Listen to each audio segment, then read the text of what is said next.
Hello students, class 10th annual question paper March 2023 के solution के next भाग में आपका स्वागत है। सेट ए हम कर रहे थे, 3 सेक्शंस मैंने आपको करा दिए थे और आज मैं 4th सेक्शन सॉल्व करने जा रही हूँ। अगर मेरे लेक्चर्स आपके लिए हेल्पफुल हैं तो ज़रा सब्सक्राइब कर दीजिएगा और अपने ज़्यादा से ज़्यादा जूनियर्स को, फ्रेंड्स को शेयर ज़रूर करिएगा। सेक्शन डी में 5 मार्क्स के हमारे 4 क्वेश्चन है विद 2 क्वेश्चन इन चॉइस।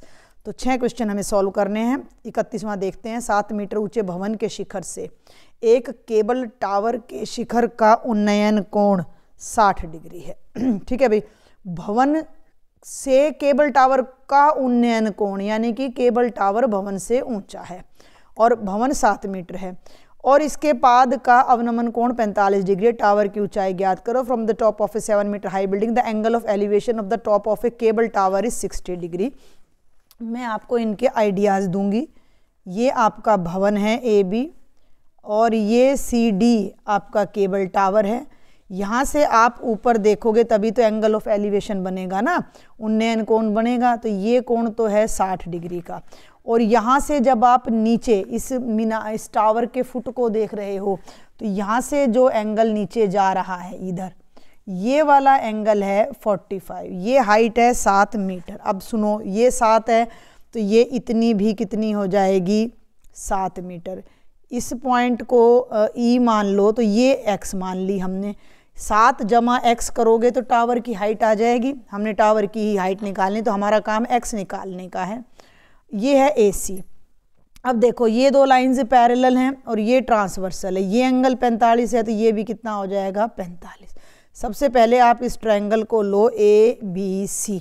ये रिवीजन वीडियो में भी मैंने कराया था। ट्रायंगल ए बी सी में परपेंडिकुलर इस बेस को y मान लो तो परपेंडिकुलर बाय बेस टेंजेंट होता है, तो टेंजेंट सी यानी कि टेंजेंट 45 हो जाएगा 7 बाय y।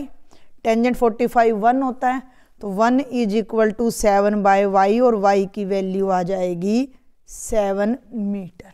ठीक है, ये 7 है, ए सी 7 है तो ये बी ई भी कितना हो जाएगा 7। अब इस ऊपर वाले ट्रायंगल को पकड़ो बी डी ई में।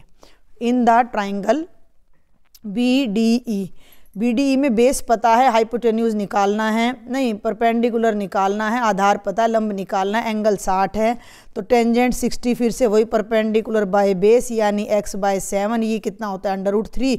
इधर ले जाओ, 7√3 = x आ गया। आपको निकालना क्या है? आपको तो टावर की हाइट निकालनी है जो कि 7 जमा x है। तो 7 जमा 7 √3। 1 मिनट में दिख नहीं रहा आपको। अब देखो, ये आ गया 7 जमा x, 7 जमा 7 √3। 7 कॉमन ले लिया तो 1 + √3 मीटर। ये आपकी टावर की हाइट आ जाएगी। मैंने केवल आपको सॉल्यूशन बताया है, जो डिटेल एक्सप्लेनेशन थी वो आपने खुद लिखनी है। एग्ज़ाम के अंदर लिखाए होंगे अब तो आप। ठीक है, हम सिर्फ उसका सॉल्यूशन देख रहे हैं। इसी की चॉइस में एक और क्वेश्चन है। ये है भाई 31st की चॉइस में। Prove that 1 + sin θ by cos θ + cos θ by 1 + sin θ = 2 secant θ। तो राइट में 2 secant θ आएगा। तो मैंने पहले क्या कर लिया, मैं ले लेती हूँ LCM लेफ्ट साइड में। cos θ, भाई मैंने क्या बताया था कि ज़्यादातर कोस साइन में बदल लो, वो ऑलरेडी है यहाँ। cos से cos कैंसिल हो जाएगा। 1 + sin θ यहाँ और 1 + sin θ यहाँ, तो ये 1 + sin θ का होल स्क्वायर। 1 + sin से 1 + sin कैंसिल हो गया, ये बच गया cos² θ। सोल्व कर लो। a² + b² + 2ab 1 + sin² θ + 2 sin θ और ये cos² θ रहा। डिनोमिनेटर को छेड़ो मत। अब न्यूमरेटर पे ध्यान दो। sin² θ जमा cos² θ कितना होता है? 1 होता है। तो इन दोनों की जगह 1 लगा दो तो 1 + 1 और ये रह गया 2 sin θ divided by cos θ into में 1 + sin θ। यहाँ कारण लिख देना भाई, cos² θ + sin² θ क्या होता है 1। ये 1 + 1 कितना हो जाएगा 2 और 2 यहाँ है और 2 यहाँ है तो 2 कॉमन ले दूंगी मैं। तो ये बनेगा, मेरी बात को समझ गए ना, 1 + 1 2 हो जाएगा और 2 यहाँ है तो कॉमन ले दूंगी। तो इस 2 को बाहर लिया तो 1 बच गया और यहाँ बच गया sin θ divided by cos θ × 1 + sin θ। 1 + sin θ से 1 + sin θ cancel. 2/cos θ 1/cos θ secant होता है तो 2 secant θ। ये हमारी राइट हैंड साइड आ जाएगी, इधर से हम लेफ्ट हैंड साइड लेकर चले थे। तो बहुत ही सिंपल सा क्वेश्चन है। क्वेश्चन नंबर 32 वही कंस्ट्रक्शन है। देखो बहुत ही सिंपल सा है, मैंने रिवीजन वीडियो में सारे करवा रखे हैं। 6 सेंटीमीटर त्रिज्या का एक वृत्त खींचो और उससे 10 सेंटीमीटर दूर स्थित बिंदु से स्पर्श रेखा युग्म की रचना करें और लंबाई मापे। प्रकार लेना था, मैं रफली बना देती हूँ, 6 नहीं ले रही, ऐसे आपने प्रकार लेना था। प्रकार लेके और आपने 6 सेंटीमीटर का एक सर्कल ड्रॉ कर लेना था। सुन रहे हो मेरी बात को, मैं रफ डायग्राम बना रही हूँ, ठीक है। ये सेंटर हो गया और सेंटर से 10 सेंटीमीटर दूर, सेंटर से 10 सेंटीमीटर दूर आपने एक पॉइंट लेना था और उस पॉइंट को मिला के आपने इस पॉइंट से एक वो खींचनी थी। तो इसका आपने समद्वि भाजन करना था, ठीक है, इसका आपने करना था ऐसे समद्वि भाजन। मैं बार बार बोल रही हूँ ये एक रफ है, वो एग्जैक्ट क्वेश्चन नहीं है ये अगले पेज पे एग्जैक्ट बताऊँ मैं आपको। देखो ये आपने कर रखा है, मैं तो 10th का सॉल्यूशन डालना भी नहीं चाहती थी, बहुत बच्चों ने रिक्वेस्ट की तब डाला है, क्योंकि बहुत ज़्यादा आसान पेपर आपका आया हुआ है।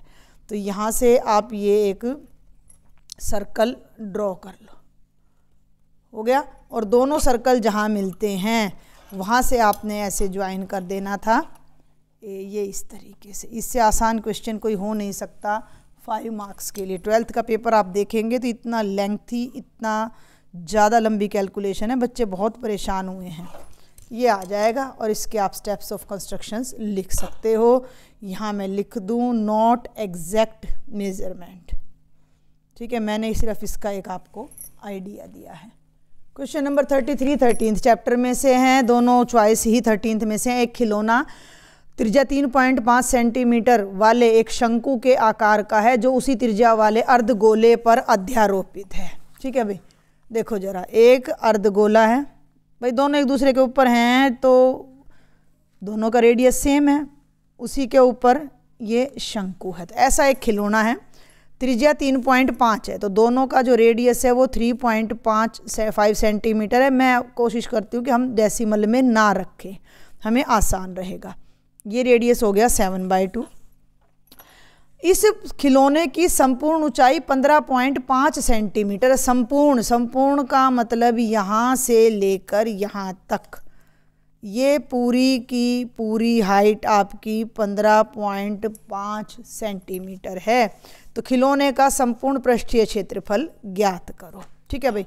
तो ये जो है ये भी तो रेडियस है, तो ये कितना हो गया 3.5, ये भी कितना हो गया 3.5, और ये शंक्वाकार भाग की ऊंचाई हो गई। अब ये कैसे निकलेगी, देखो मेरी बात सुनो, ये तो हो गया अर्धगोलाकार भाग की त्रिज्या, ठीक है। अब हम बात करते हैं शंक्वाकार भाग की त्रिज्या, तो वही रहेगी 3.5 सेंटीमीटर, लेकिन इसकी हाइट, इसको भूल जाओ, तो ये हाइट तो चाहिए ना। तो ये पूरी 15.5 है, 15.5 में से 3.5 घटा दो, 15.5 माइनस 3.5 और 0, ये बन गया 12 सेंटीमीटर। ये हाइट आ जाती है 12 सेंटीमीटर। अब आपको इसका ना टोटल सरफेस एरिया निकालना है। बंद है, ये बंद है, तो शंकु का वक्र पृष्ठीय क्षेत्रफल और अर्धगोले का। शंकु के वक्र पृष्ठीय क्षेत्रफल में आपको स्लांट हाइट L चाहिए, तो आप L निकालेंगे जो कि होता है r² + h² का अंडर रूट। r को मैं फ्रैक्शन में लूँगी तो 49/4 + 144, ठीक है। एलसीएम ले लो, 4 चौक 16, 4 चौक 16 और 1 17, 4 एकम 4 और 1 5, 625/4 आएगा। 625 का अंडर रूट आएगा 25/2। ये L है, ये शंक्वाकार भाग का रेडियस है और ये इसकी हाइट है। खिलौने का निकालना है संपूर्ण पृष्ठीय क्षेत्रफल, यानी कि टोटल सरफेस एरिया। तो वो किसके इक्वल हो जाता है, अर्धगोले का वक्र पृष्ठीय क्षेत्रफल और जमा शंकु का भी वक्र पृष्ठीय क्षेत्रफल, यानी कि curved surface area. Curved surface area, तो पहले तो ना फॉर्मूला रखो। अर्धगोले का होता है कर्व्ड सरफेस एरिया 2πr² और शंकु का होता है πrl। अगर आपने मेरे लेक्चर देखे तो मैंने बताया था कि भैया आपने पहले वैल्यू वगैरह कुछ नहीं रखनी, पाई कॉमन ले लो, r कॉमन ले लो। तो ये तो हो गया 2r, πr बाहर चला गया, l बिल्कुल लास्ट में वैल्यूज़ रखनी है। ये हो गया 22/7, r की वैल्यू 7/2, 2r R7/2 है तो 2 से 2 कट जाएगा, 2R7 आ जाएगा। और L कितना है 25/2। और ना काटो तो इसको आप 14/2 भी लिख सकते हो। सुन रहे हो मेरी बात को। रेडियस 7/2 है, 2R करोगे तो 14/2 आ जाएगा। ये बटे में 2 क्यों रखा मैंने, काटा क्यों नहीं, क्योंकि मुझे यहाँ LCM लेने में आसानी हो जाएगी। 7 से 7 कट गया, 2 से 22 बाहर तो रह गया 11, नीचे 2 LCM है, 14 और 25 कितने हो जाएंगे 39/2, 11 99, 33 और 9 42/2 सेंटीमीटर स्क्वेयर। 2 दूनी 4, 2 एकम 2, इतने सेंटीमीटर स्क्वेयर हमारे खिलौने का संपूर्ण पृष्ठीय क्षेत्रफल आ जाएगा। और इसी की चॉइस में आपको दे रखा है त्रिज्या 4.2 सेंटीमीटर वाले एक धातु के गोले को पिघलाकर 6 सेंटीमीटर वाले बेलन के रूप में ढाला जाता है। बहुत ही आसान सा क्वेश्चन मैं कहूँगी। ये एक धातु की गेंद थी, इसको पिघलाया और उसी लोहे से, लोहा है या जो भी मेटल है, ये एक सिलेंडर बना दिया। दिख रहा है आपको? अब देखो, अब दिखेगा अच्छे से। तो दोनों में इक्वल क्या है, दोनों का आयतन बराबर है। ठीक है ना, आप मेरी बात को समझो। मैं शॉर्ट में करा रही हूँ, हिंट्स दे रही हूँ, बार बार ये बात बोल रही हूँ मैं। गोले का आयतन बराबर है बेलन का आयतन हो जाएगा। अब सुन लो, 4.2 सेंटीमीटर त्रिज्या वाले, इसकी जो त्रिज्या है वो 4.2 सेंटीमीटर है, यानी 42/10 है, यानी कि 21/5 है। और 6 सेंटीमीटर त्रिज्या वाले बेलन में बदला है, बेलन की ऊंचाई निकालनी है। तो बेलन की त्रिज्या 6 है, ऊंचाई आपने निकालनी है। दोनों का फॉर्मूला रख दो। गोले का आयतन होता है 4/3। अब एक बात का ध्यान रखना है कि दोनों का रेडियस अलग अलग है, तो इसको कैपिटल R ले लो। 4/3 πr3। और बेलन का आयतन होता है πr²h। भाई पाई से पाई कट गया, 4/3। रेडियस कितना है 21/5। ठीक है ना, फिर देख लो 4.2 है, 42/10, 21/5 की पावर 3। और R कितना है 6 का स्क्वायर गुणा h निकालना है, बाकी सबको इधर ले जाओ। अब बस ये कैलकुलेशन आपकी रह जाती है।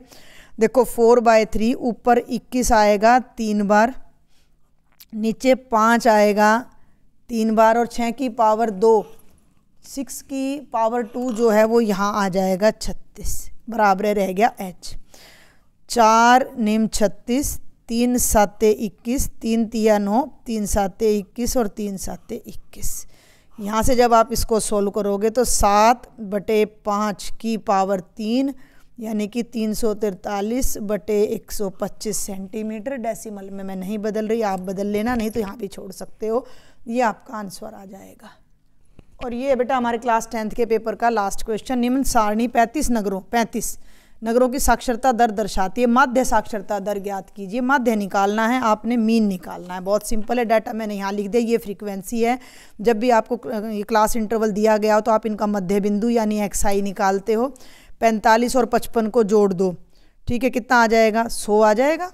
ठीक है, 100 का आधा कितना हो जाएगा 50। कितने का गैप चल रहा है 10-10 का, तो यहाँ कितना आ जाएगा 60, 70, 80 और 90।